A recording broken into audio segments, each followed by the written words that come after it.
last one and the other is quadration. So you can go and look up those two regularization methods that are applied.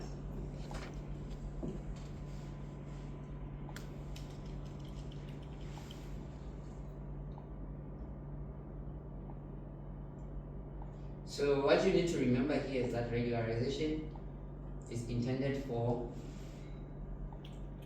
ensuring that the network is not overfitted. So you can solve such a problem with the method described below. In actual machine learning problems, you cannot know the appropriate network size beforehand. So whether it will overfit or underfit, you don't know. There is a method we'll talk about just in a bit.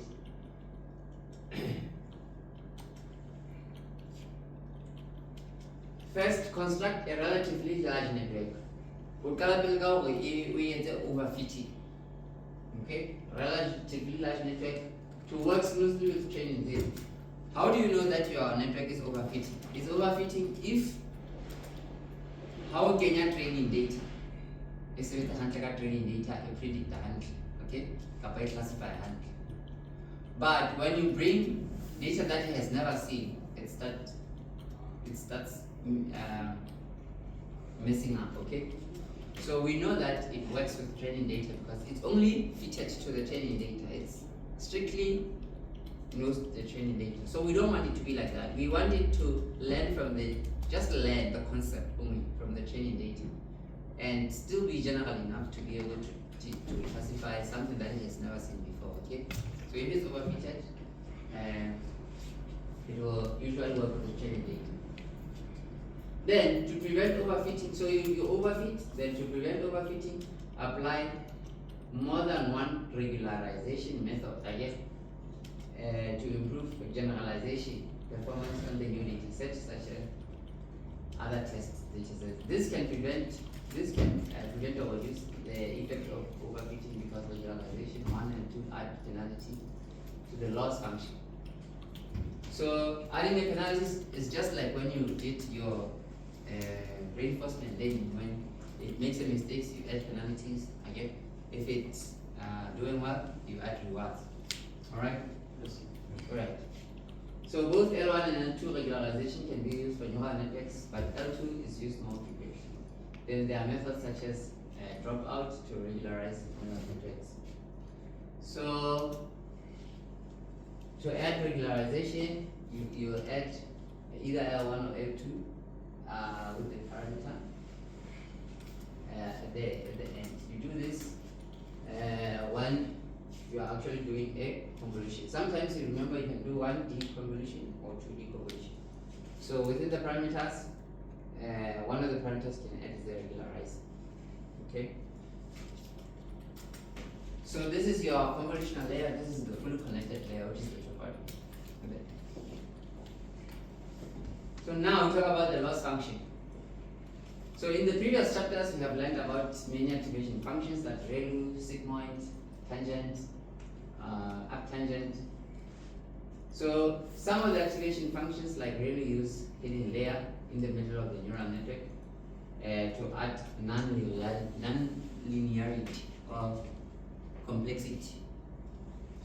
Because it's not always the case that you are choosing between the two things, or the input is proportional to the problem. So non-linearity might be needed. Functions such as sigmoid for binary classification, where you only have two options, you can just use a sigmoid function which would either choose 1 or 0. Again, it is just a step function again. So it will take the output, and the output will be between 0 and 1, and then it will convert it to the 0 if it's closer to the 0, or 1 if it's closer to the 1. And then you also have softmax, multiclass, if you have to choose between 0, 1, 2, 3. So sometimes the output are integers. Okay.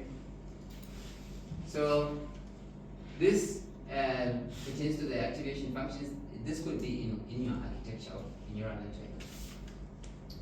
If the sigmoid or softmax, if we are actually doing a binary classification or multi-class classification function, is not included in the output layer, the model will compute logic instead of probability of the class inclusion. So, how neural network if an output it's going to provide its own way of scoring the classification. The activation function takes that scoring and makes sense of it. Again.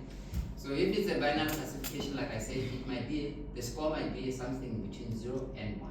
Okay? And putting an activation function just says take this number that is between 0 and 1, which would be a probability, and tell me, just make a decision. So the activation function makes a decision at the end to say, okay, since this probability approaches 0, then we'll take a decision that the output is of class 0. If it's approaching 1, then we're taking off it's of class 1. So if you didn't have that activation function, then whatever comes out is a way of scoring, it could be a probability. So if the class is if the sigmoid function or the softmax function is not included, then the model will compute logic. So whatever output, whatever score that is it provides naturally is called a logic. Okay, it's called a logic. Again, you compute the logic instead of probability of the class inclusion. If the classification in the main issue, if classification is the main issue, if the problem. So now we're not talking about the architecture. So let's look at this. If you don't have one of these activation functions, we either have logic or we have probabilities. Okay.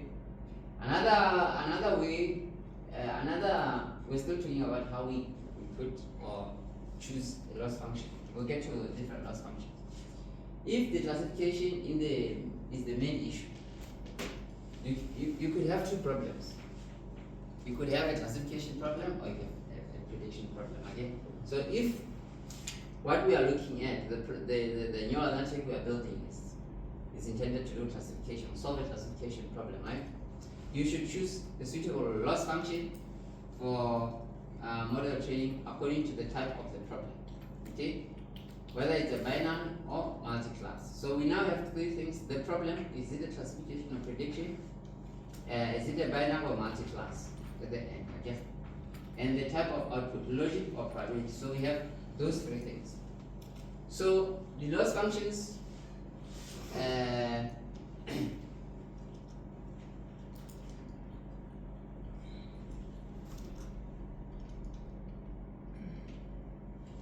We can have these two loss functions, but there are many other loss functions, but we are interested in this one. So a loss function is like something that you use to optimize your network, okay?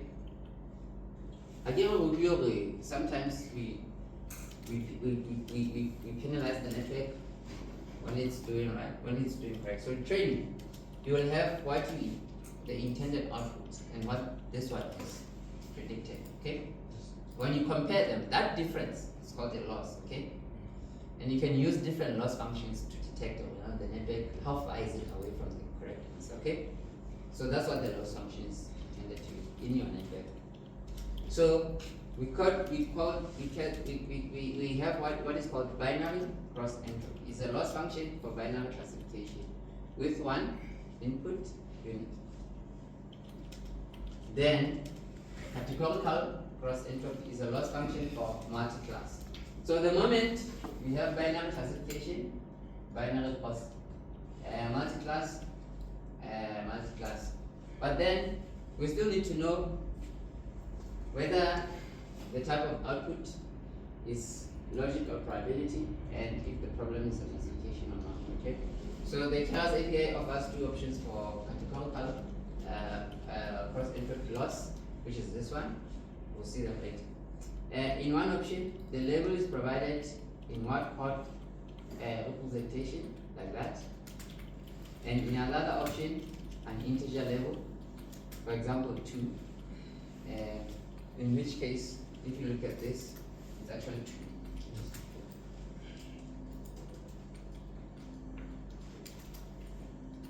Yeah. Yeah.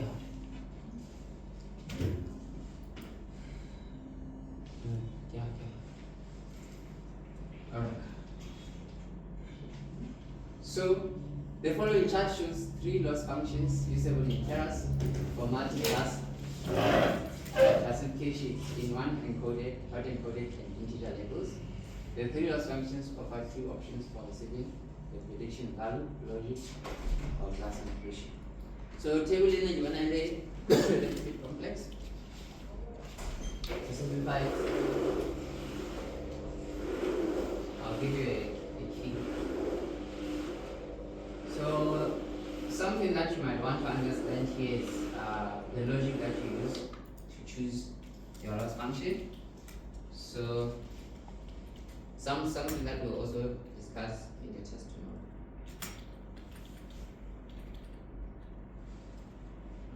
Discuss in the test tomorrow.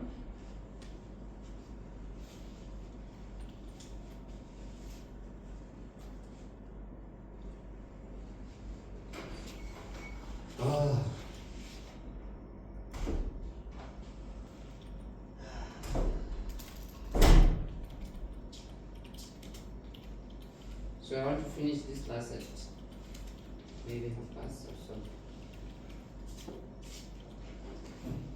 At what law? There's not a lot to cover, okay? And there's nothing.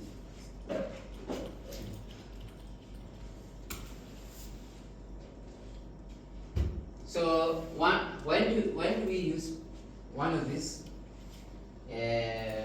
loss functions? Whenever we have binary classification, it is always binary cross entropy, okay? And if we are using probabilities in the output, okay, or we have set from logits to false, or if we are using logits or from logits to true, then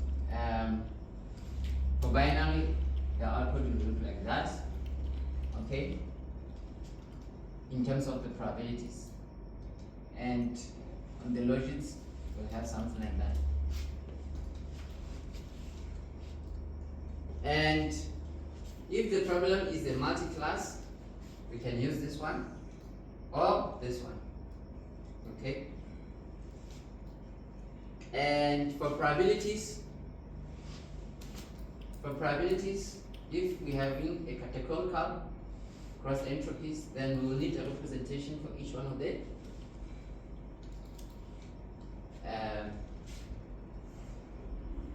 Categorical variables, okay? So this just chooses one of the variables. Categorical means, let's say we are classifying between male and female. So we'll need 2 bits, okay? If we are classifying between both university, or 2 and null, we'll need 3, okay? Or we can just use an integer. 1 for both 2 for null, and so on, okay? And then that's when you are using this password, okay? And that's when you are using probabilities. This would be the predicted probabilities. And for the logits, same thing on this side, but on this side we have different values, okay? We don't have the probabilities. Probabilities will, they will give you 100. But the logits are the actual scores that have been calculated by your neural network, and you will need some way of understanding what the scores mean, how you interpret. So I was trying to put my phone on so that I get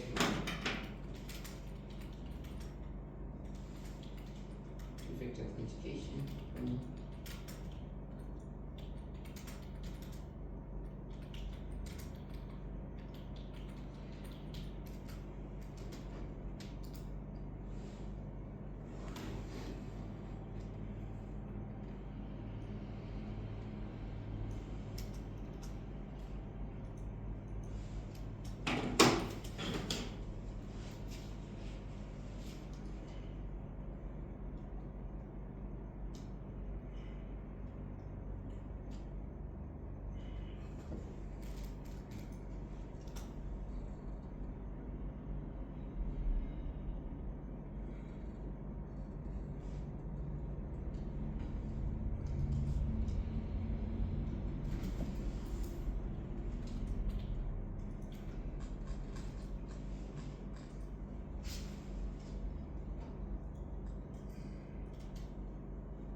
So you will start by checking the problem you are looking at.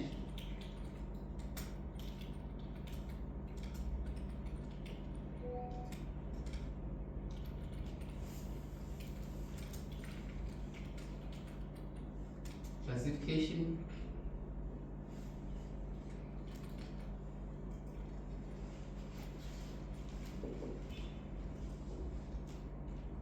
regression or prediction,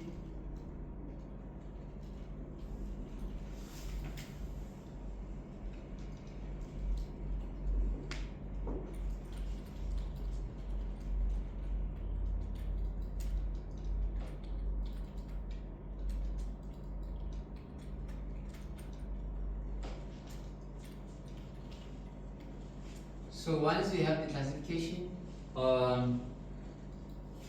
here usually you just need to know if you are predicting continuous, which will be the case in most of the case. Then your loss functions are the standard ones. You can use either one without necessarily having a condition. We all know MSC, right? What is MSC?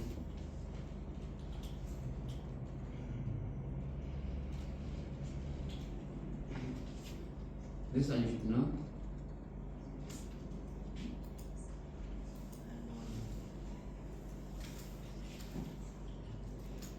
Some of the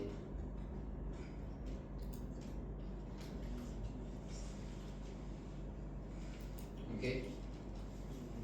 So this one is just the distance between 2 points. Okay. Squared, then square root. Okay. And then we have on the classification, you need to check first the inputs.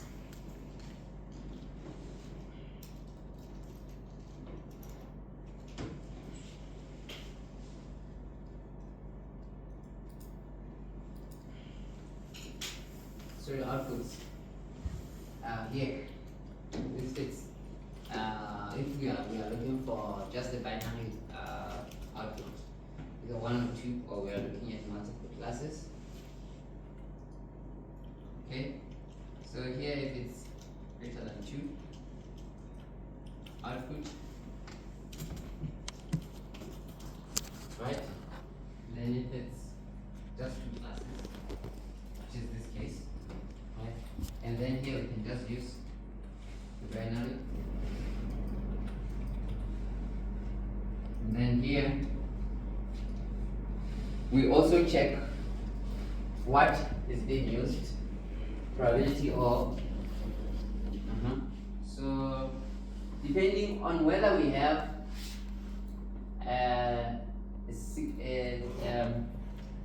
actually what activation function we have, right? So we have already, this one is binary cross n propagate. This is the function that you use. This function is already available in Keras or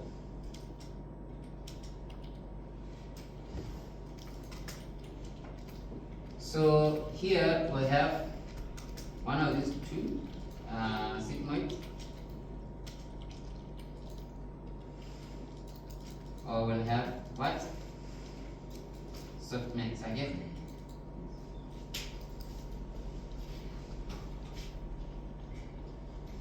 Then we can have so there is also another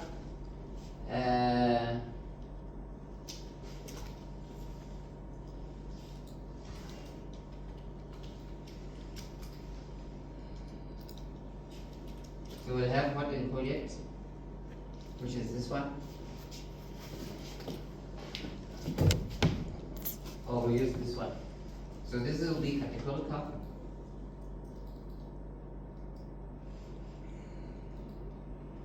And then here we'll use sparse. Okay.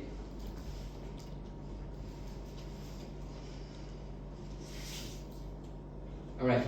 So you just have to go through this to choose one of it.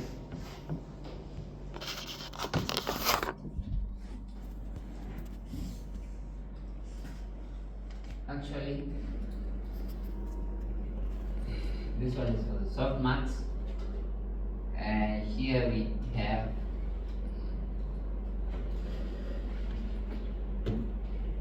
the sigmoids, because it's the one that chooses between two classes.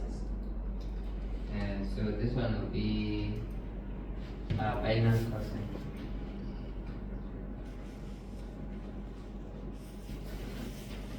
Yeah. Alright. So depending on whether this thing is hot and cold, it's categorical. It's either by using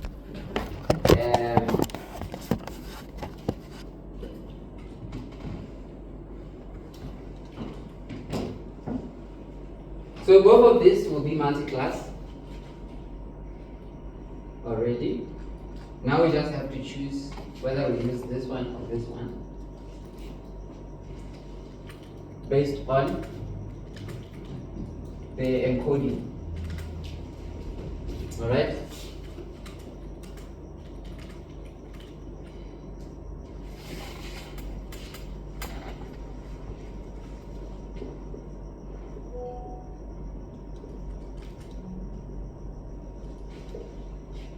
Alright. So, in terms of whether we're using probabilities or using logics, it really doesn't matter. It's just a matter of your own choice here. Okay. All right.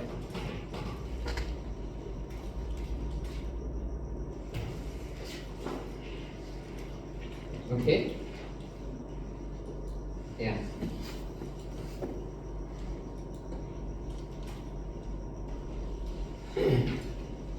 So for numerical stability, it is generally preferred to compute cross entropy loss logic instead of class inclusion probability. By using logic as an input for the loss function here, these ones, the logics are these ones. And designating logic as true, that means when in your parameters, when you are setting up your neural network, you set it as true.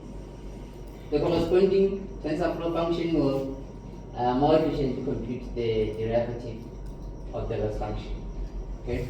This is because you do not need to compute certain mathematical sections when logic is provided. So this is how it is provided, but this is how it's used with logics. Without logics, that means you're computing the probabilities with the scores, direct scores.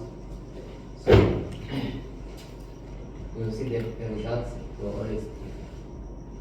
Okay? So you can go and look at that.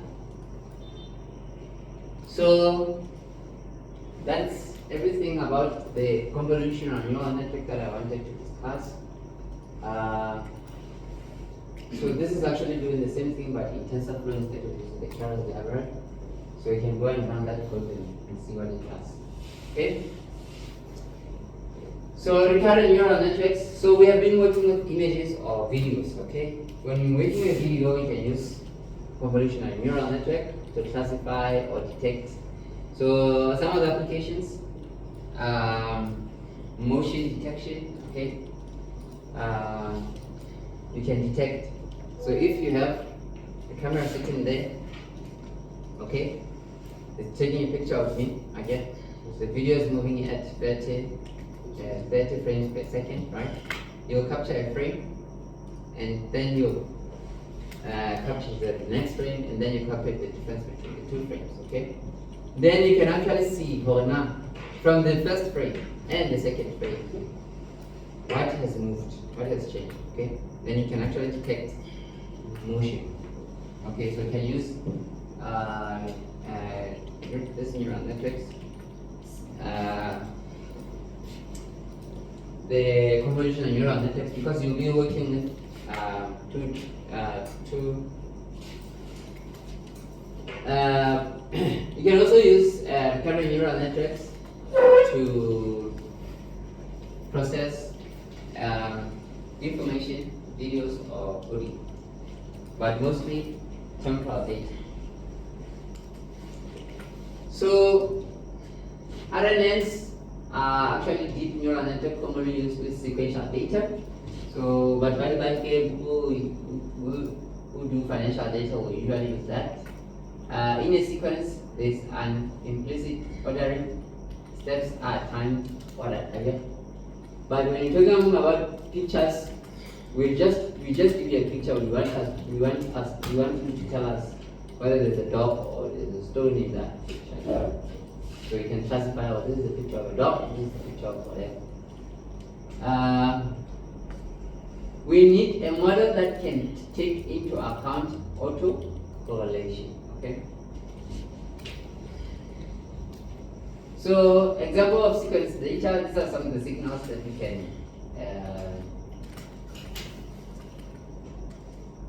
we can process, do machine learning. This is a Samsung electronics stock, okay?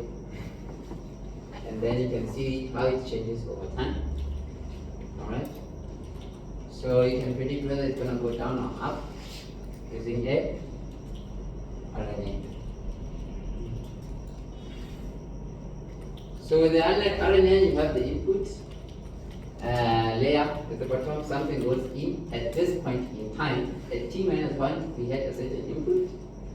You pass it through the weight, it will give you the output. We also have some hidden input, okay? These hidden inputs are the weights that are calculated by the neural network, okay? So you get that input from the signal that you have passed, okay? The signal is moving in that direction in terms of time, okay?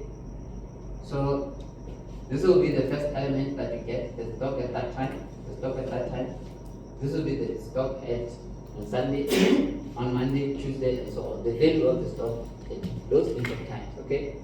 But the neural network is a set of weights, okay? We always multiply the input with a certain matrix or a certain value or the weights. The weights are hidden. They are within the network. They will be changing according to the signal. They will reconfigure themselves or based on the training data. This will already be calculated, okay?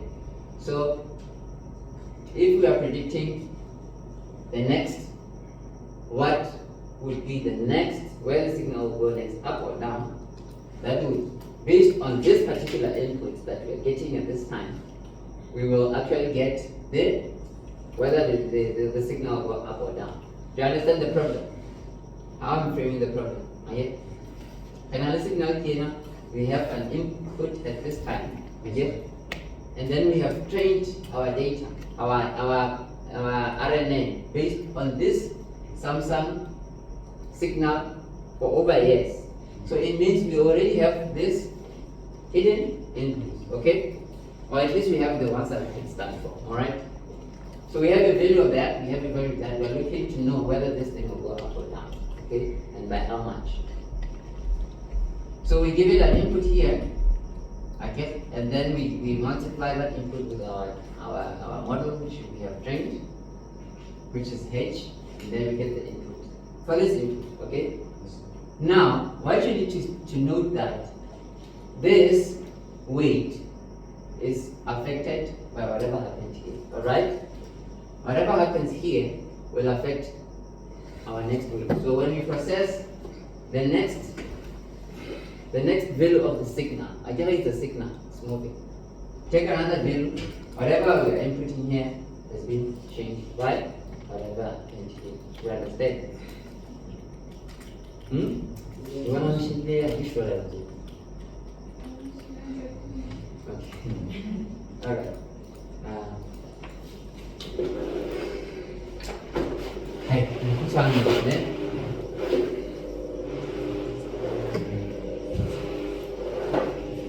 Alright. So this is the output. Alright. So at any given time, you can predict the signal in real time. Okay? Or at any given time. So at each time step, there are two inputs, one from the previous step and another from outside. Alright? One from the previous step and another from outside. Okay? Now, we can also add more weights or more calculations on our calculations. Okay? We can have a layer with several nodes. Okay? In this one, we have a single node. We just have an output, multiply this by that. Okay? And then we get our output. We also get our output here. Alright? So two things are being calculated, this one and the other one. Now, we can have several nodes. The input will go there according to the whatever arrangement we have done. Okay? So in a similar manner, we get the output at that time, we get the output for that input, and as we move. Okay? So sequence in, sequence out. So it can be useful for time series prediction, machine translation. When you enter the first word, what is the predicted next word? Again, if you enter English, what will be Afrikaans? Can be useful for classification, labeling of text documents. So these are some of the, you need to understand this architecture. You also need to understand what it can be used for. And the most important thing is the time series to process time series data, classification or labeling of text documents. So in this particular case, we don't have the architecture changes. Okay, we keep giving it words. All right, in a paragraph, we give it words. We go to the next word. This one, the first word influences the calculation, not the second one. Okay, these are inputs. Inputs doesn't change. All right. We have the first word where we start. We do some calculations. Whatever output we get from here goes there. We say, okay, we have this word. Already, if we were to take the first word and from the first word tell us which document this is, okay? It matters with so many documents, okay? But it will have already done some filtration, okay? It will come up with a small set, okay, of documents. If the second word, it's just like when we calculate the probability, conditional probability, okay? The conditional probability of a certain set of words given this word. Then we come up with that probability, okay? Now that we have this new set of probabilities of assigned to these different documents, if I now say, okay, given this one, if I also add this one, what would be the next one? What if I add this one? So if I add 1, 2, 3, 4 outputs, can you tell me what document I'm taking this one from? Okay, so it will calculate those things. So you can use it for classification or labeling text documents. Can use for generating text sequences given a vector input. So a similar problem is the one before. I have this input, it gives me the output. From that output, it keeps taking this one and generating the output. Alright? So I'm going to leave this one for assignment.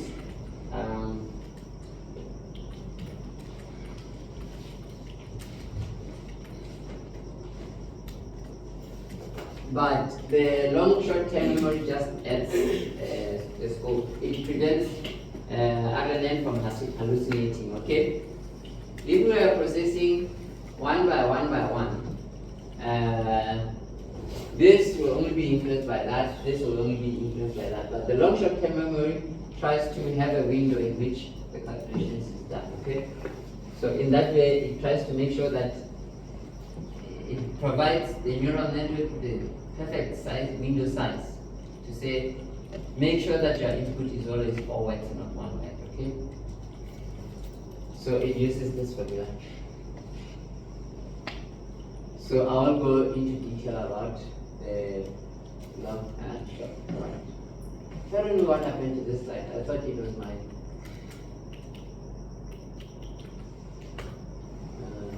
Anyway, so as a unit 3, unit 2, okay. So with the generative adversarial networks, so we want to generate something, and we then use like in the movies we always have what we have, protagonist and antagonist. So these two people are always adversaries, okay? The protagonist always fighting against. Okay? It's just like Batman and Joke, right? Or Spider-Man and one of those monsters. And he was always fighting, right? So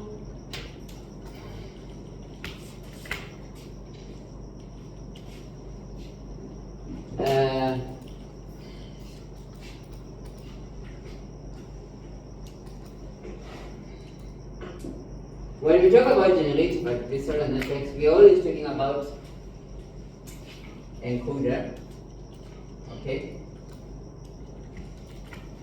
And we learn what an encoder is and a decoder is, okay?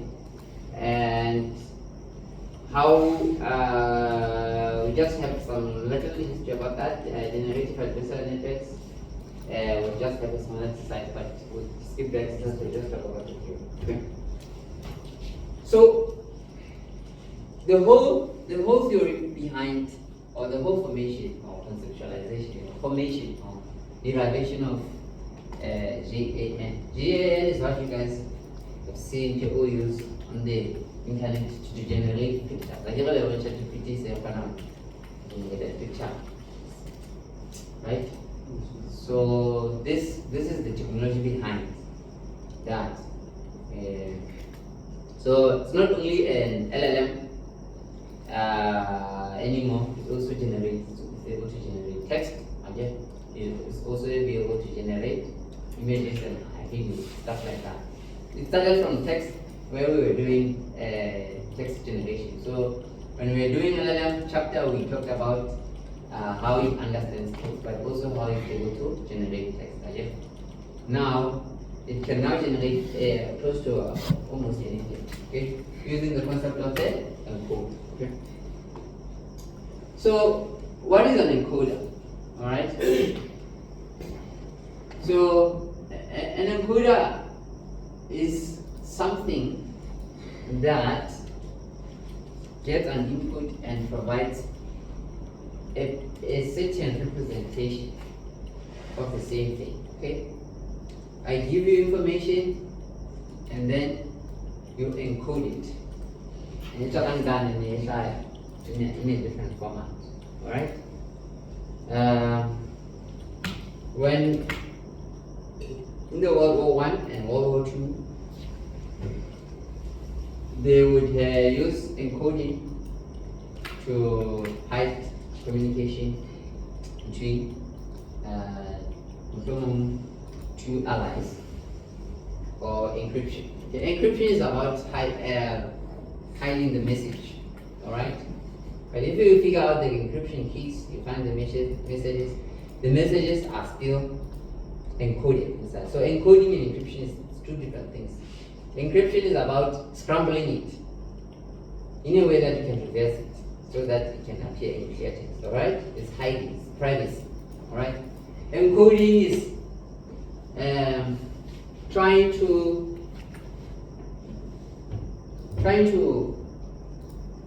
speak.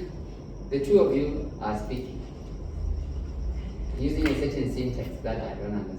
Okay? The reverse is to write. You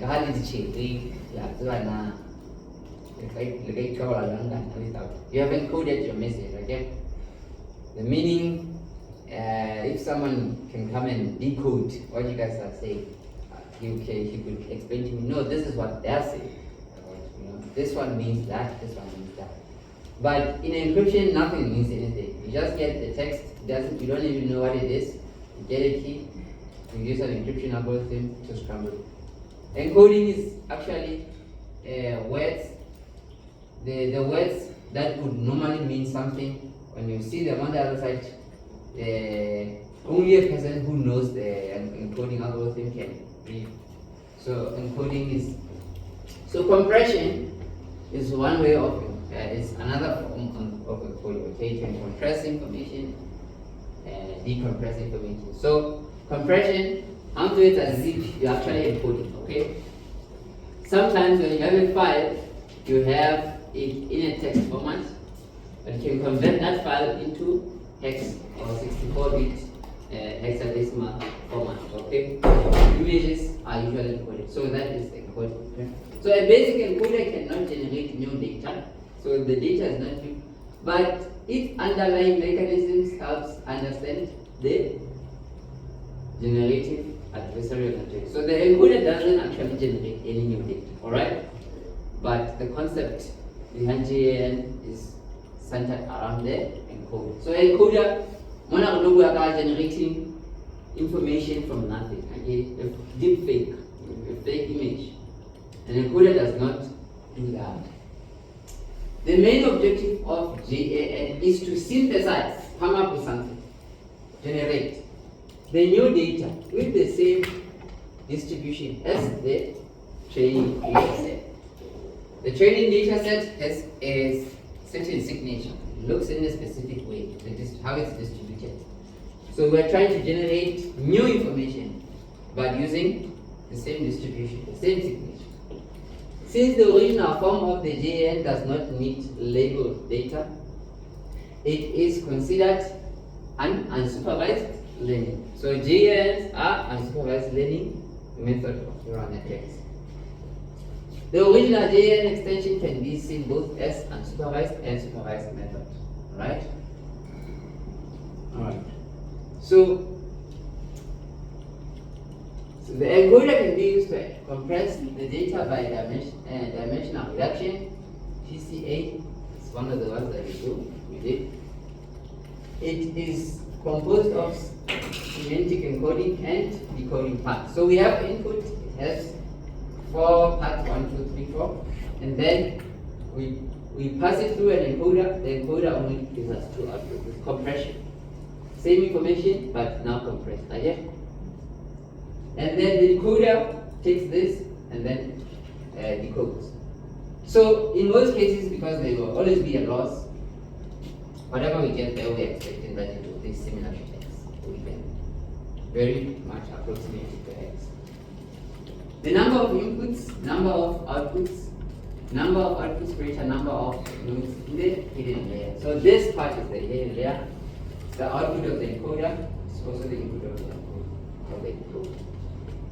So the encoding weight, WC, and the decoding weight can be decoded as, can be related as that. Alright? So we have this one and that one. And we can just see that if we have a weight here that take in this, okay? We take this, we multiply by the weight, we get that, okay? To reverse that process that we did here, we just have to take the inverse. So this should be the inverse of that, okay? So which is the transform, okay? Transpose, alright? Okay? So this is one network, it's the neural network. On the other side is the neural network. We have the forward process, here we have the reverse process, okay? Or the inverse process. Now, an encoder is built by connecting 2 neural networks, an encoder neural network and a decoder neural network. Alright, 2 networks, as I have explained. We are getting to a point where we are explaining how the GAN works.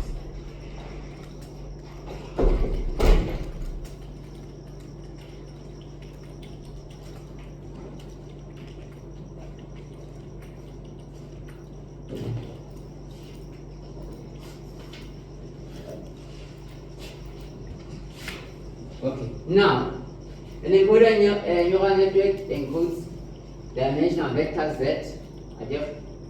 that is within a real set of real numbers, which is received from a d-dimensional input feature vector, alright, related to the sample x, which is also real.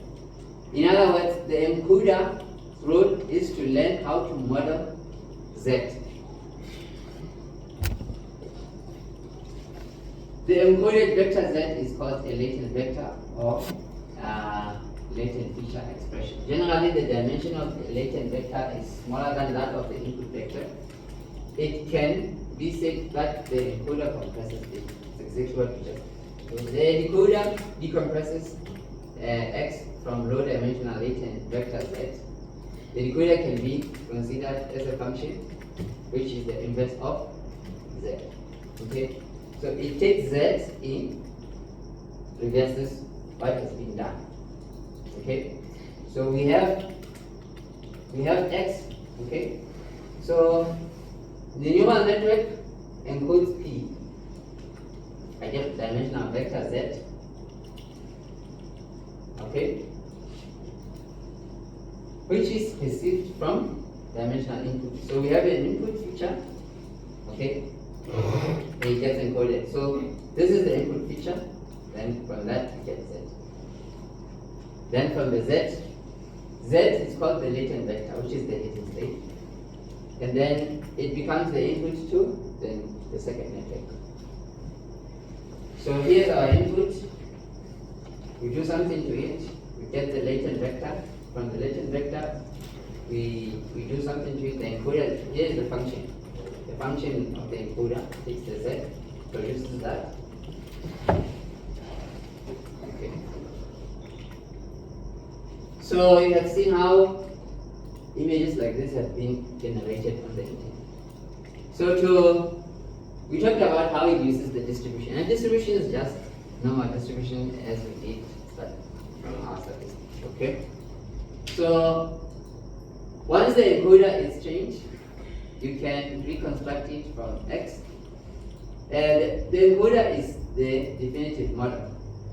Once the encoder is changed, you can reconstruct input x from its low dimensional compressed version. Although the encoder can reconstruct an input by transforming compressed, it cannot generate new data. So how do you solve this problem? The encoder says, okay,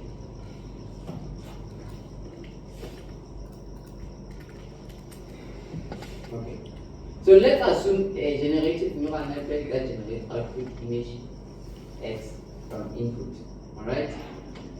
Random vector z sample from a known distribution, alright?